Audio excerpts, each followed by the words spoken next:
رسول اللہ صلی اللہ علیہ وسلم ام ہانی کے گھر میں تھے اور وہاں سے جبریل امین نے اٹھایا تو آپ حتیم کعبہ تشریف لائے اور وہاں سے سفر کا آغاز ہوا۔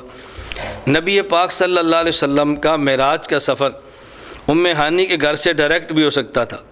ام ہانی کے گھر سے آپ چاہے زمزم پہ آتے، وہاں سے براق پر بیٹھتے اور چل پڑتے، ایسا نہیں ہوا، بلکہ ام ہانی کے گھر سے پہلے کعبہ، پھر کعبہ سے چاہے زمزم سے براق اور براق سے سفر۔ یہ ترتیب کیوں بنائی؟ اس کی وجہ یہ ہے، دو لفظ نشین فرما لیں، ایک لفظ مقام ہے اور ایک لفظ مکان ہے۔ ایک لفظ مقام ہے اور ایک لفظ مکان ہے۔ مکانات میں سب سے پہلا مکان یہ کعبہ ہے۔ ان اول بیت وضع للناس للذی ببکۃ مبارکہ، سب سے پہلا مکان یہ کعبہ ہے، اور سب سے آخر مکان یہ عرش ہے۔ اللہ الذی خلق سبع سماوات ومن الارض مثلہن، 7 زمینیں پھر 7 آسمان، وسع کرسیہ السماوات والارض، پھر کرسی، وکان عرشہ علی الماء، پھر ماء پانی، اور پھر عرش۔ تو کعبہ مکان اول ہے اور عرش مکان آخر ہے۔ تو کعبہ مکان اول ہے، مکان اول۔ میں بتا رہا ہوں ام ہانی کے گھر کی بجائے کعبہ اور پھر کعبہ سفر کا آغاز کیوں ہوا؟ اس لیے ایک ہے مکان اور ایک ہے مقام۔ مقام میں سب سے اعلیٰ مقام یہ مقام نبوت ہے۔ مقامات شریعت میں 4 ہیں۔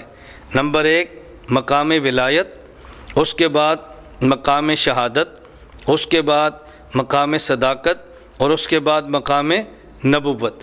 تو شریعت میں 4 مقامات میں سے پہلے مقام ولایت اور اوپر مقام نبوت۔ اور یہ ذہن میں رکھیں، مقام ولایت، مقام شہادت، مقام صداقت، یہ تینوں مقام نبوت سے نکلتے ہیں۔ نبی کی برکت سے صدیق بنتا ہے، نبی کی برکت سے شہید بنتا ہے، نبی کی برکت سے ولی بنتا ہے۔ تو یہ تینوں مقام کہاں سے نکلتے ہیں؟ نبوت سے۔ معلوم ہوا کہ اصل مقام یہ مقام نبوت ہے۔ اور نبی کریم صلی اللہ علیہ وسلم کا کمال یہ تھا کہ آپ نبی اول بھی تھے، نبی آخر بھی تھے۔ تو ایک ہے مکان اور ایک ہے مقام۔ مکانات میں کعبہ مکان اول اور مکانات میں عرش مکان آخر۔ اللہ کے نبی کے مقامات دیکھیں تو آپ اول بھی ہیں، آخر بھی ہیں۔ چونکہ نبی اول تھے تو اس کا تقاضا یہ تھا آپ کعبہ سے شروع ہوتے، چونکہ نبی آخر تھے اور اس کا تقاضا یہ تھا آپ عرش پہ جا کے رکتے۔ تو چونکہ مکانات میں پہلا مکان کعبہ ہے، ام ہانی کا گھر نہیں ہے، اور مکانات میں آخری مکان عرش ہے، اور مقامات میں اللہ کے نبی اول بھی ہیں، نبی آخر بھی ہیں۔ تو چونکہ مقامات کی ابتدا بھی ان سے ہے، مقامات کی انتہا بھی ان سے ہے، تو اللہ پاک نے مناسب یہی سمجھا کہ مکانات کی ابتدا بھی ان سے ہو اور مکانات کی انتہا بھی ان پر ہو۔ اس لیے آپ کو کعبہ سے سفر کا آغاز کرایا گیا۔ پھر آگے بات سمجھیں، کعبے کے 2 حصے ہیں۔ ایک وہ حصہ جو چھتا ہوا ہے، 4 دیواری ہے، جس میں دروازہ ہے، کنڈی ہے، تالا ہے، پردہ لٹکا ہے، اور ایک حصہ جو چھتا ہوا نہیں ہے، صرف دیوار بنی ہے، جسے حتیم کعبہ کہتے ہیں۔ اللہ آپ سب کو لے جائے، آپ اپنی آنکھوں سے وہاں قریب سے جا کر دیکھیں۔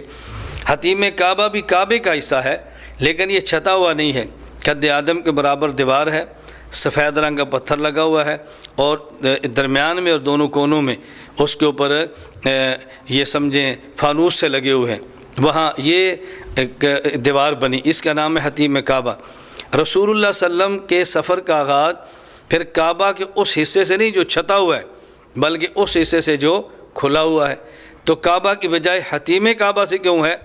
اگر اللہ کے نبی کعبہ سے سفر کا آغاز کرتے تو وہ کعبہ جو چھتا ہوا ہے وہاں سے آغاز کرتے، وہاں تو دروازے تک جانے کے لیے سیڑھی چاہیے، اور اندر جانے کے لیے دروازہ کھولنا پڑے گا، دروازہ بھی ہے، پھر کنڈی بھی ہے، اور پھر تالا بھی ہے، اور وہاں کوئی جا سکتا ہے، ہر بندے کے بس میں نہیں ہے۔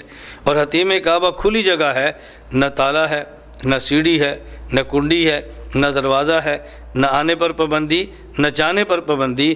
اللہ کے نبی کعبہ کے اس حصہ سے جاتے کہ جو تالے والا اور چھتا ہوا اور دروازے والا تھا۔ ہم جیسے غریب حسرت سے مر جاتے، لیکن شاید اس جگہ کو نہ دے سکتے۔ اللہ نے غربا اور مساکین امت کا خیال فرمایا، تو سفر کا آغاز اس کعبہ کے حصہ سے، کعبہ کے اس حصہ سے کروایا کہ جس میں تالا بھی نہیں، کنڈی بھی نہیں، دروازہ بھی نہیں، نہ آنے پر پابندی ہے نہ جانے پر پابندی ہے، تاکہ غریب کو حسرت نہ رہے، وہ اس مکان کو دیکھنا چاہے تو آنکھوں سے دیکھ سکے جہاں سے پیغمبر کا معراج شروع ہوا۔